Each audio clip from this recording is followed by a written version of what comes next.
Hola amigos, muy buenas tardes. Gracias por permitirme entrar una vez más en sus hogares en este día de hoy, donde el esfuerzo de todo el equipo de Global TV se hace presente ante una dura realidad que tenemos con los medios de comunicación. Cada día más nos cierran los espacios y Global no se escapó. Lamentablemente no conocemos el motivo porque nunca tuvimos ninguna decisión ni sanción, sencillamente teléfono, órdenes, así como se manejan las cosas en este gobierno, pero tarde o temprano, pues, estas cosas, dice uno en el proverbio, pues se pagarán.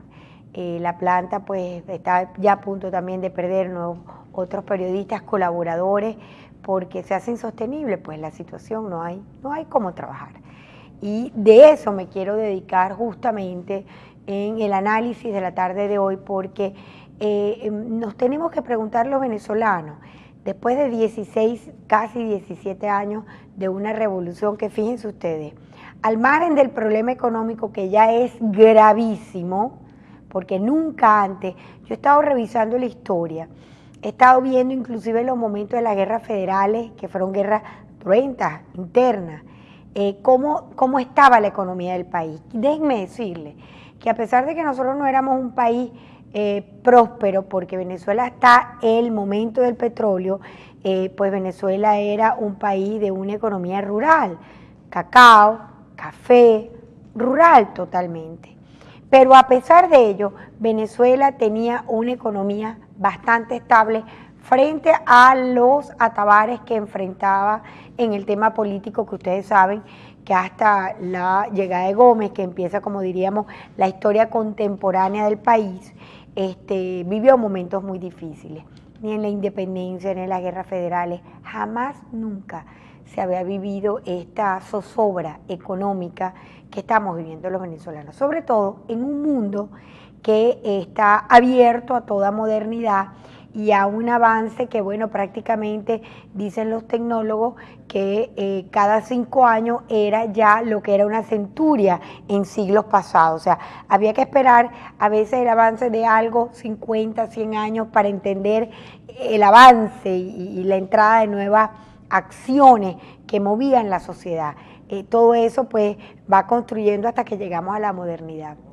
Venezuela, que era un país que estaba en los asientos, digamos, bastante adelantado, sobre todo cuando se veía Venezuela de la perspectiva de América Latina. Venezuela fue la primera en tener luz, Venezuela fue la primera en tener cine, en tener equipos de comodidad, justamente porque el petróleo le abrió el mundo y las puertas. Este gobierno pasará a la historia por haberle hecho a los venezolanos el robo más importante nunca más habido en las arcas nacionales. Más de 45 mil millones de dólares no se sabe dónde están, se perdieron. No sabemos pues sencillamente si está en los bolsillos de quién o de cuáles.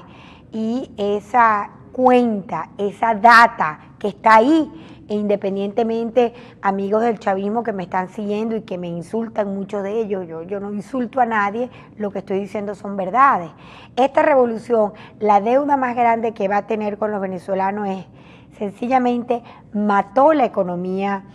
formal, es decir, productiva, y de eso pues se trata un poco el análisis de lo que quiero enfrentar hoy, porque ante este desbarajuste de 17 años de una locura, porque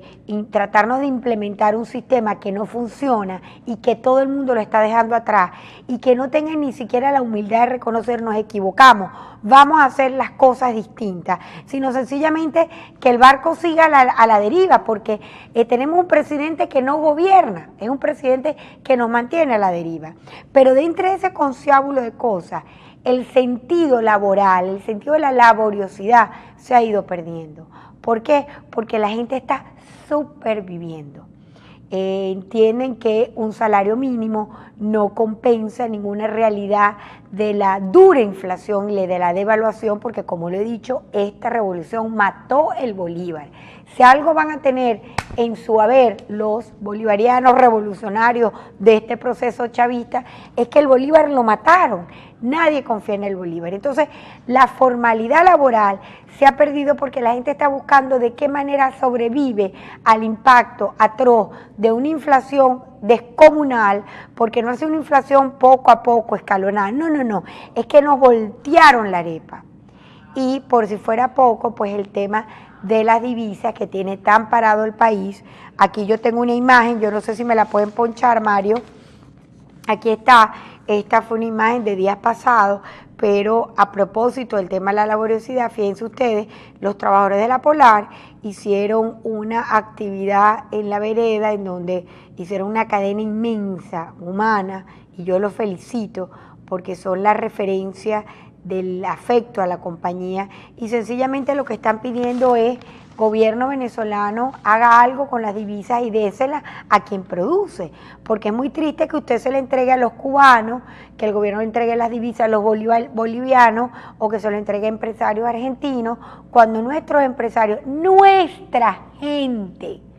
nuestros venezolanos que trabajan, que comen todos los días, se quedan sin el pan por este debacle y este absurdo de gobierno que indudablemente nos enfrenta a una realidad de cambio necesario y pronto, porque ya prácticamente estamos a días del 6 de diciembre. No es que con la Asamblea Nacional vengan todos los cambios, pero indudablemente estamos obligados a cambiar esta realidad, más que por usted y por uno mismo, es mirar ese niño entre nuestras piernas, el que tenemos en nuestros brazos y preguntarnos cuánto vale el futuro de ese muchacho. Ese futuro vale una lavadora, ese futuro vale una secadora, ese futuro vale unas promesas de una revolución que miren lo que nos ha convertido en un país improductivo, en un país quebrado y en un país que no nos tenemos confianza unos por otros. Y por si fuera poco, que es el tema de hoy, y ya lo afronta con una claridad meridiana Biagio Parisi en su nuevo cargo, intendente de seguridad, y enfrenta con claridad el tema de la seguridad. Yo les voy a pedir que no se retiren, que venimos con más a propósito de estas reflexiones que Iredia Villamil quiere compartir con ustedes hoy.